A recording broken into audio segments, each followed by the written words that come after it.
Hello, everybody, and welcome to the Side Panel. I am your host, AJ.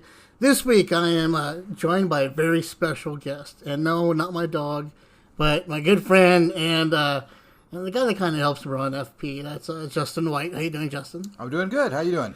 I'm doing okay. This week, we're going to be reviewing F9, which Justin did not see because apparently he's too cool for us. Way too cool. But we're also going to be reviewing the Batman The Long Halloween Part 1, which we just got through watching. How awesome is that? So first up, Fast 9, man, what can I say about this franchise? If you've seen any of the Fast and Furious movies, then you've seen Fast and Furious 9. All it does is kind of, the only difference is that in this episode, in this movie, it kind of tries to be the Avengers of the Fast 9 series, in that it brings together and tells all the side stories and origins of all the random characters that they've seen over the years, including the Tokyo Drift group. And then they just come together and do ridiculously stupid, impossible stunts, which makes you wonder why a group of guys that were trying to jack DVD players and stuff like that from trucks are suddenly flying in space on a Pontiac Fiero.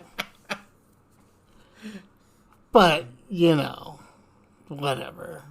One of the characters even addresses it in the film, and, yeah. It's still way meta, but I don't know. I can't tell you anything more. It's stupid. You don't go see it for the stories, the plotline, or the acting. You kind of go see it for, like, funny parts and the over-the-top action, which is you get plenty of in this film.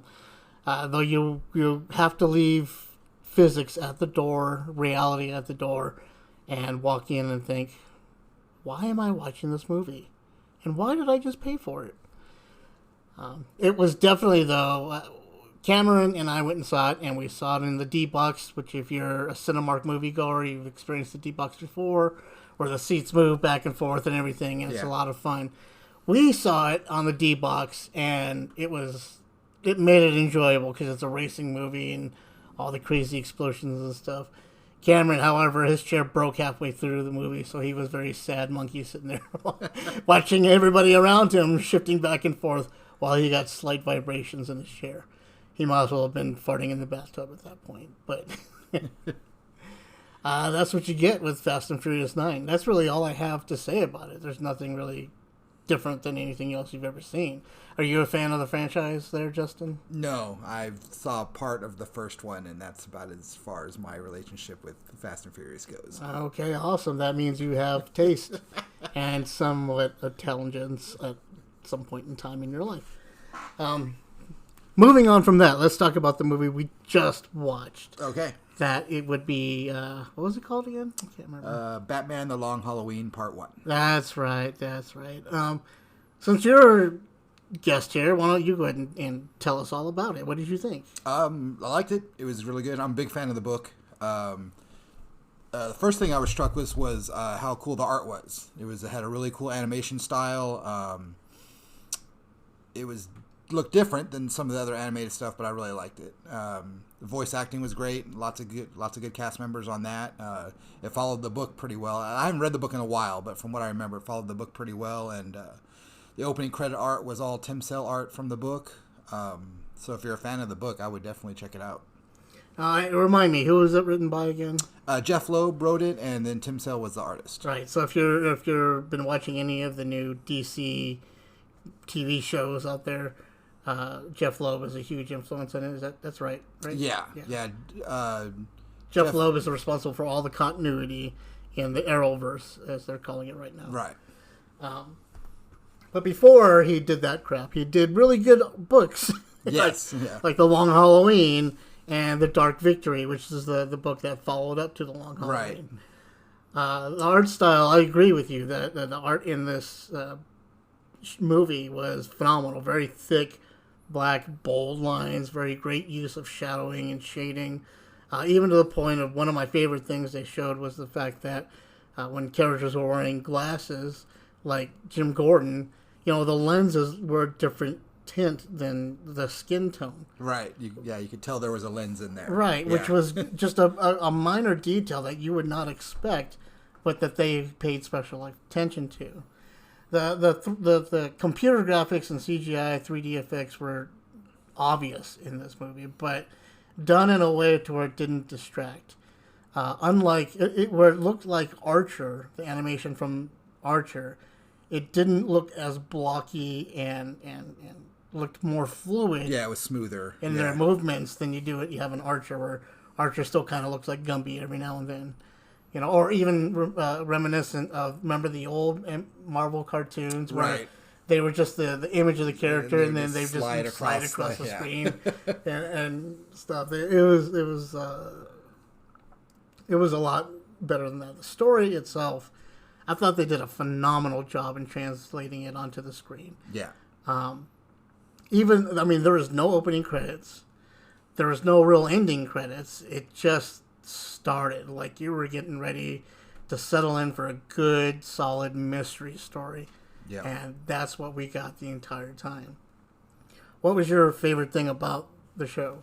Well, outside of the art, I liked they really brought out how this takes place at the beginning of Batman's career, and he hasn't really gotten a hold of the whole detective work angle yet. Right. So he's still trying to improve himself on that front. So they did a really good job of showing that as his primary weakness. They even called him out on it a few times throughout the movie.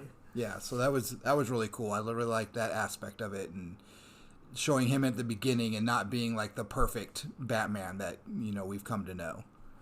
In this movie, he hasn't fully accepted that Bruce Wayne is the Mask, and I think that's really cool. Where he's just still trying to find that balance in between, but it focused more on the relationship between Harvey Dent and his wife than really anything else. And I thought that was really good too. It focused a lot on relationships, I noticed, because there was a lot with Bruce and Selina, Catwoman, and then there was a lot with Harvey Dent and his wife, and there was even some with Jim Gordon and his wife and his family, the kids and everything. Kids and daughter, yeah. So there was, and even on the criminal side, a lot of it was about family and relationships, and with Falcone and his son and everything. And so in that manner, even though you haven't seen the Fast and Furious movies, it's very much like a Fast and Furious movie.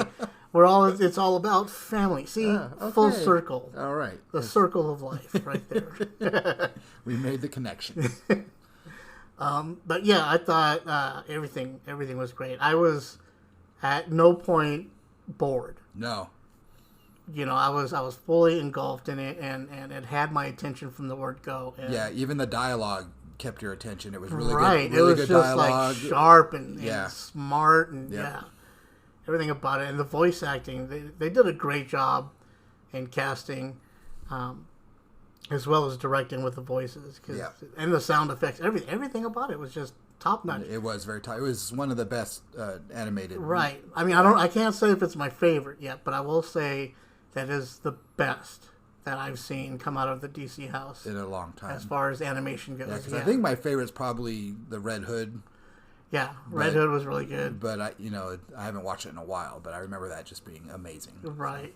And I love all of the DC stuff back then. Their animated stuff for years was it's always been better than the movies as far as I'm concerned. Yeah. That's a whole other podcast. But Right. Well, I mean, especially when it's revolving around, there was a while there where it was all Robin's show. Right. You know what I mean? Where it was Batman Red Hood, Batman and Robin, Batman versus Robin. Right. Teen Titans. It was all about Robin, Damian Wayne in one way or another. Yeah. But even in doing so, it was still really good. Yeah. But I think as far as production value goes and art style, they really stepped it up. The whole production was really top notch. Yeah, they put some effort in there, and then unfortunately, I wrapped up with Naya Rivera, who voiced Catwoman, Selina Kyle in this movie, giving their farewells and in memory of to her, as she passed away last year. Due to an unfortunate accident, and I don't know if she had finished her voice acting job as far as Selina Kyle for part goes. 2. Yeah, for part 2 goes, and honestly, I don't remember how much more Selina Kyle's involved in the storyline. Right. After this, but I can tell you that I'm along for the ride, and I can't wait till next month when it comes out. Yeah, I'm really excited. I think this is the first time they've done a 2-parter since Dark Knight. Possibly. You might be right. I remember they did a 2-parter for Dark Knight, maybe year 1 too. I'm not sure. I don't remember. No, you're right. It was Dark Knight, and then yeah, that was it. It was the only other 2-parter. Okay. Yeah, that I can remember. But we're old. We don't know anything. But yeah, if you're a fan of the book or even never read The Long Halloween, I would definitely recommend checking it out. The movie was really good. They did a really good job of adapting it and like carrying over the art style. Another thing I liked about it is it was the time it was set was kind of undetermined. Like all the cars were kind of old style cars, but then Batman still had tech. And I think I saw a couple cell phones in there. Right, and he still had like his tracking beacons and stuff. Right. So it was really cool how like you really don't know when this takes place. It could take place during the 30s or it could be updated. It could be updated. Because Gotham, I mean, if you remember the animated series, it always had that noir, like no established timeline series. Like it could have happened in present time or Batman Beyond time. Like they could have been all the same. Right. You know. Big news, though, they are adapting Batman Beyond into an animated film. Oh, so excellent. That's going to be awesome. Yes. I'm excited for that. I was a big fan of that series. So, anyway, the one thing I do want to ask people to do, if you plan on reading the comic at all, wait till after you've seen both part 1 and 2 of the animated movie, because it is a mystery, and the book will give away the ending. Right. And in that case, might ruin the movie for you. So this is one of the few times where I say, watch the movie first, enjoy the movie, and then go and read the book to get the finer details that you may want to, know more about. Because you don't want to give away the ending. Right. It is truly surprising, especially with the way this one ended. Yeah. I thought it was awesome. So yeah, there you go, everybody. Thanks for tuning in. I hope you guys enjoyed yourselves. Please call in with any questions you may have about either the movie graphics or Justin's Alan Moore looking self. Any of those things would be awesome. We'll play it here on the show and respond to it. Thanks again to Justin for joining me this week, and we'll see you guys next week.